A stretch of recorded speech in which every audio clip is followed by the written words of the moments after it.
เราเป็นคนตัดสินพวกที่ว่ามีคดีพวกยามานี่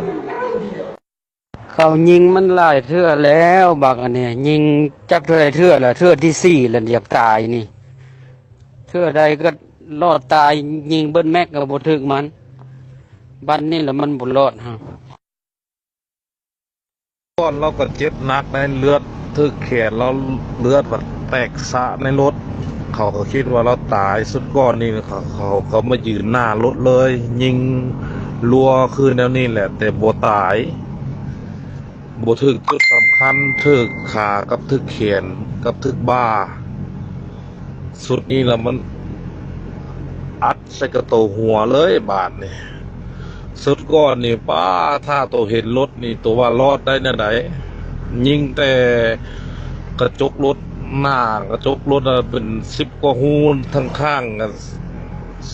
5-6 หูยิงใส่จักรรถจะไปบ่ได้นะยิงก็จะเขายิง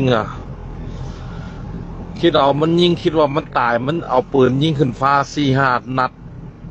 แล้วก็หนีอยู่ตอนนั้นตอนเราถึกดักยิงสุดก่อนเลย เขาจ้างมายิงเราเทื่อที่สี่จึงตายค่ะ